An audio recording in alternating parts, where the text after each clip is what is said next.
that none of us thought a day would come when protagonists just a year ago would get together to chart a joint way forward for this country.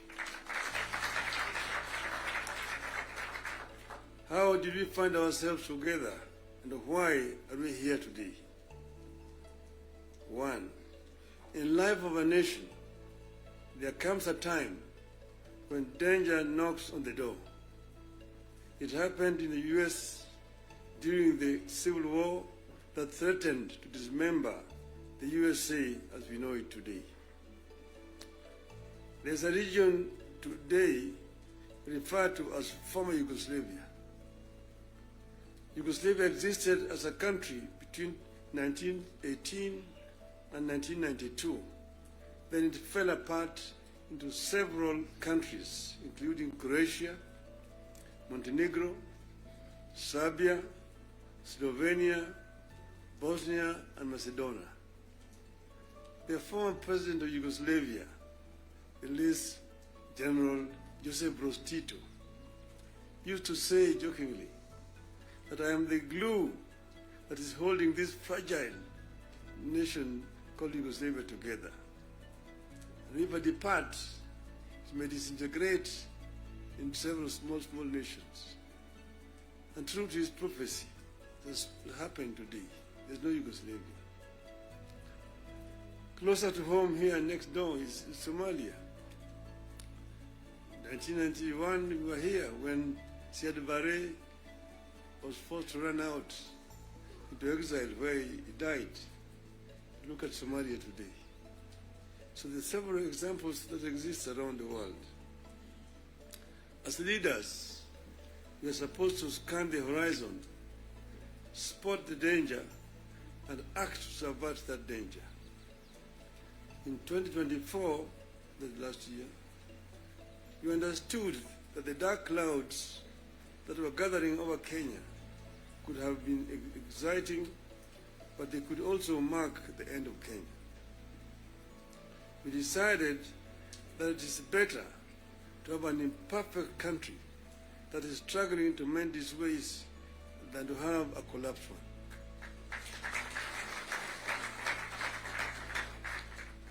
We came together to create an environment in which we can discuss our issues and differences as people of one nation. As you know, and as you know here, there are countries that cannot discuss their issues at home. In my life, I've attended many meetings in London, Paris, Istanbul, Washington, name it, where African leaders are ferried to foreign capitals from their own collapsing countries to discuss issues they cannot discuss at home. We go together to spare Kenyan that shame.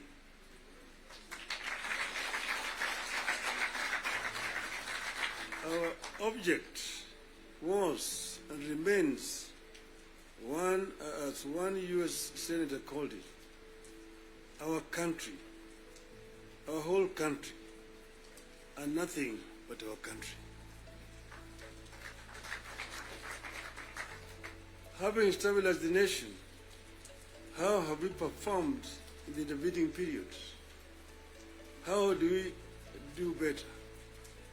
How do we move forward in a way that respects the people of Kenya and that shows that we are alive to the circumstances that triggered our coming together and that we are acting on them?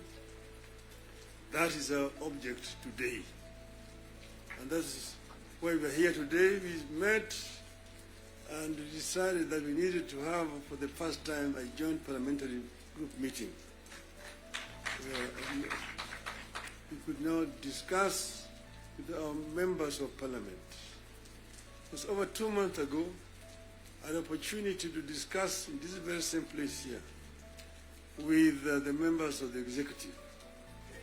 They came here and actually came with a blueprint of the performance, what they had done up to that time, and what they were intended to continue doing going forward.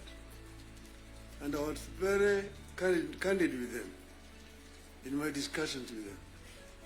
And I told them where I thought they were not doing right and what I thought they should be doing rightly. So as always, I'm always very candid indeed. Today, I'm meeting the members of the legislature. As you know, we have got three very important institutions: the executive, legislature, the judiciary. And I'm hoping that in not very far away from today, I will have opportunity to talk to the judiciary as well. So I'm going to be very candid with you people. to talk to you as a former member of parliament. Yes, the leader, Gimani Chungwa, referred to the constitution and told me the issues like NGF and and Senate oversight in the counties is in the constitution. I want him to cite to me the section of that constitution that he's referring to. Because as you know, I was very involved with the constitution, making constitution of this country. And at another time, I would want to bring Professor Yashpal Gai, who was the leader of that constitution making. And we went through very many issues. We had committees in Bomas of Kenya dealing with various segments of that constitution. The executive was one. Legislature is another one. Judiciary is another one. Devolution, other committee. The devolution was very contentious because we had very many people who did not want the devolution because of what had happened at independence. As you know, we started with the devolved system government, Majimbo. The foundation of Majimbo was actually contentious because it was ethnic-based. The colonialists and the settlers had actually instilled fear in the people that all the bigger communities, the bigger tribes at that time, the Luos and the Kikuyus, will lord it over the smaller tribes. And thus the smaller tribes need to safeguard themselves by creating regions and powers so that they can be able to be protected. That was the basis of Majimbo. And it was a very lengthy discussion at Sri Lanka's house. So Kanu accepted Majimbo in London, but with the understanding that they would change it after the independence. So after independence, Kanu actually started to frustrate Majimbo by not remitting funds to the regional governments. I want to refer you to the Hansard in the Bunge.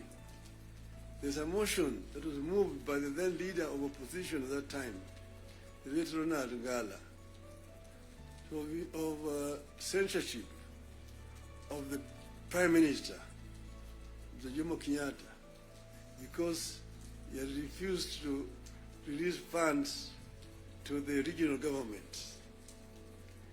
You need to read that debate.